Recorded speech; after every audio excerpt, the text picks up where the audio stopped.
इसको समझने के लिए the conservation of mechanical energy एक वर्ड होता है कि means conservation means constant mechanical energy conserved है, there is no change in energy. आपने पढ़ा होगा law of conservation of energy. अब यदि मैं मैकेनिकल वर्ड यूज़ कर रहा हूँ means physically we are pushing something, ऐसे बोल सकते हो, mechanically you are doing something. हाँ ओके, तो law of conservation of energy या law of conservation of mechanical energy is same thing, means energy can neither be created not be destroyed, but उसकी type change हो सकती है। Same example समझते हैं, एक बॉडी है उसका मास m है, moving with the velocity v, तो उसमें क्या होंगी, दोनों तरह की एनर्जी होगी, कुछ काइनेटिक एनर्जी होगी, कुछ पोटेंशियल स्टोर्ड एनर्जी होगी, कुछ उसकी वेलोसिटी की वजह से काइनेटिक एनर्जी होगी, मीन्स टोटल एनर्जी कुछ ना कुछ तो होगी। Kinetic energy we know very well, mass है, वेलोसिटी दिया हुआ है, तो इसको हमको मालूम है is half mv²। But how much is the stored energy, ये हम कैसे पता लगाएं, कितनी स्टोर्ड एनर्जी है किसी बॉडी में जिसका मास m है, जो mv वेलोसिटी से मूव कर रही है। सो इसको हम ऐसे समझ सकते हैं, सपोज़ इस बॉडी मास जिसका m है उस पर हम fx फोर्स लगाया सो दैट इसकी जो वेलोसिटी है it attains the velocity v, ठीक है, and x is a displacement, जो उसका डिस्प्लेसमेंट हो रहा है, ठीक है, स्पेस में हो रहा है x डिस्प्लेसमेंट होने के, तो हम बोल सकते हैं कि पोटेंशियल एनर्जी मीन्स जब मैं फोर्स लगाऊंगा तो बॉडी मूव करेगी, बॉडी मूव करेगी तो डिस्प्लेसमेंट होगा, दैट मीन्स जब मैंने छोटा सा फोर्स लगाया fx उसने डेल्टा x चेंज किया। फोर्स इनटू डिस्प्लेसमेंट इस क्या होता है, चेंज इन काइनेटिक एनर्जी, ये हमने पढ़ाई था fx इंटू डी एक्स। और अभी हमने थोड़ी देर पहले पढ़ा change in potential energy minus delta V is equal to fx into delta x, या डेल्टा वी को हम बोलें is equal to minus fx dx, ये भी हमने पढ़ाई था। तो मैं बोलूँ किसी बॉडी में फोर्स fx लगा body mass so that there is a displacement of delta x, तो काइनेटिक एनर्जी ये होगी, पोटेंशियल एनर्जी ये होगी। इन दोनों को यदि मैं ऐड कर दूँ तो देखो left side delta K plus delta V is equal to, ये पॉजिटिव है ये नेगेटिव है तो क्या हो गया, जीरो।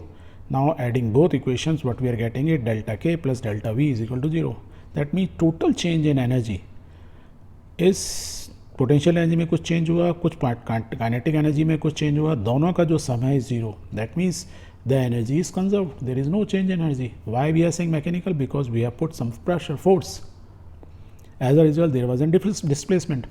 तो फोर्स लगाने से वेलोसिटी में चेंज हुआ, डिस्प्लेसमेंट हुआ, दोनों की वजह से काइनेटिक एनर्जी और पोटेंशियल एनर्जी में चेंज हुआ, पर दोनों का यदि मैं सम देखूंगा तो इज ऑलवेज जीरो, मीन्स किसी एक चीज़ गेन हुई दूसरा लूज हुई, तभी तो होगा ऐसा। ओके, दैट मीन्स यदि मैं डेल्टा बाहर ले जाऊँ तो sum of both energy is zero, और another way way saying the total change in the mechanical energy is constant, या हम बोलेंगे कंजर्व्ड, राइट।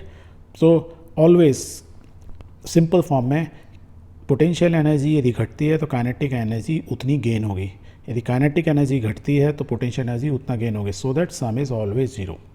यहाँ तक बोल सकते हैं, वेरी गुड।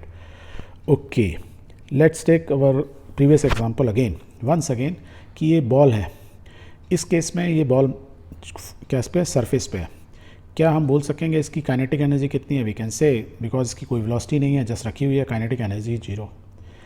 इसकी यदि मैं पोटेंशियल एनर्जी की बात करूँगा तो कुछ है क्या, पोटेंशियल एनर्जी बता सकते हो आप बोलोगे पोटेंशियल एनर्जी मालूम नहीं, तो हमने क्या बोला, स्टोर्ड एनर्जी होती है। क्यों बोल रहे हैं, यदि इसी बॉल को एनर्जी है मीन्स काम कर सकती है, work done can be done, means motion होगा, उसमें मूवमेंट आ सकता है। यदि इसमें पोटेंशियल एनर्जी है कि नहीं है कैसे पता लगाएं, एक काम करो, इसके नीचे ना एक छेद कर दो, गड्ढा कर दो सेम जगह पे, और सेम जगह पे बॉल रखी हुई है, जो ये प्लेट है जो डिस्क है उसको हटा दो, जब हटाओगे तो क्या होगा, बॉल नीचे गिरने लगेगी। दैट मीन्स ऑलरेडी इसमें स्टोर्ड एनर्जी थी, दैट वाज पोटेंशियल एनर्जी। ये किस वजह से थी, क्योंकि ये अर्थ के सरफेस पे रखा हुआ है और इस पर ग्रेविटेशनल फोर्स कंटिन्यूसली लगी रहा है, एम मास है तो एफ एम जी फोर्स नीचे हमेशा लगी रहा है, और एम जी फोर्स यदि ये नीचे का, क्योंकि ये सपोर्ट था, क्योंकि अर्थ सरफेस था इस वजह से नीचे नहीं जा रही थी, हमने गड्ढा कर दिया तो ये नीचे जाने लगी। ओके, दैट मीन्स इस बॉडी के अंदर जो बॉल है जो सरफेस पे रखी है, अर्थ सरफेस पे, उसमें कुछ पोटेंशियल एनर्जी है, वो ठीक है हमें मालूम नहीं है कितनी है, but we say it is having some potential energy. Okay, now ऐसे करते हैं, इस बॉल को हम कुछ वेलोसिटी देते हैं, ठीक, वेलोसिटी देते हैं v, अब v वेलोसिटी से इस बॉल को हम ऊपर फेंकते हैं, तो देखो क्या होगा, जब हमने इस बॉल को ऊपर फेंका तो हम कह सकते हैं initial kinetic energy of the ball is half mv², because now we know velocity is v, mass हमें मालूम है, काइनेटिक एनर्जी इतना है। Potential energy whatever is the potential energy, इसकी कुछ वैल्यू है, वो हमें नहीं मालूम say, it's a constant value. Okay, but जैसे ही ये बॉल ऊपर जाने लगी तो आप देखोगे बॉल ऊपर जाएगी और ऊपर जाके फिर वापस आ जाएगी। क्यों हुआ ऐसा, क्योंकि जब ये बॉल यहाँ से ऊपर तक गई तो ऊपर जाके फाइनल में क्या हुआ, इसकी वेलोसिटी जीरो हो गई। तो इनिशियल वेलोसिटी वी थी, फाइनल वेलोसिटी जीरो हो गई। दैट मीन्स मैं यदि मैं काइनेटिक एनर्जी टॉप में पूछूँ तो क्या होगा, kinetic energy zero, because velocity is zero. Why? Because kinetic energy का formula half M V square. तो यहाँ काइनेटिक एनर्जी जीरो हो गई। बट पोटेंशियल एनर्जी यहाँ कुछ थी, तो जब ये ऊपर गया तो पोटेंशियल एनर्जी में कुछ गेन हुआ। तो यस यू विल से, क्योंकि इसने h डिस्टेंस ट्रेवल किया, we know the potential energy is equal to mgh। इतनी पोटेंशियल एनर्जी इसने गेन कर ली। तो whatever is was a constant जो थी प्लस इतना हो गया, इतना और गेन कर लिया, ये हम कह सकते हैं। कहने का मतलब kinetic energy initially, full kinetic energy is converted into potential energy. तो P mgh जो है इज वी कैन से ये दोनों एक दूसरे के बराबर हैं, क्योंकि लॉ ऑफ कंजर्वेशन एनर्जी के हिसाब से change in potential energy is always constant is equal to delta K change in kinetic energy, और change in kinetic energy half M V square. यदि इन दोनों से हम सॉल्व करते हैं तो हमको क्या मालूम चलता है, कर लो यार, वी कैन डू। और ये हमें मालूम है टोटल एनर्जी कांस्टेंट होती है, तो सॉल्व करो। ऐसे कर सकते हैं एक तरीके से, या हम थोड़ा सा और कॉम्प्लिकेटेड करते हैं। यदि इस पोजीशन के हम बोलते हैं सरफेस ना बोल के, अर्थ सरफेस ना बोलते, कोऑर्डिनेट फॉर्म में ले लेते हैं, क्योंकि इस स्पेस में यदि हम बात करेंगे कोई ज़रूरी नहीं है हम अर्थ की बात कर रहे हैं, तो हम स्पेस में बात कर रहे हैं कोऑर्डिनेट ज्योमेट्री के हिसाब से 2D।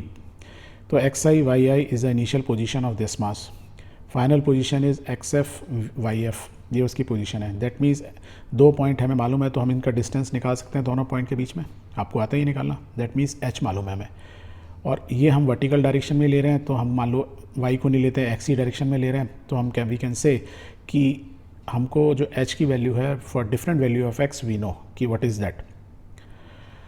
तो यदि मैं ऐसे बोलूँ कि काइनेटिक एनर्जी किसी भी पोजीशन में गया, because the change in kinetic energy और या potential energy is the law of conservation of mechanical energy, वो कांस्टेंट होती है। तो we can say kinetic energy, initial kinetic energy plus initial potential energy at xi is equal to final kinetic energy plus final जो भी उस जिस position में potential energy, इन दोनों का बराबर होगी।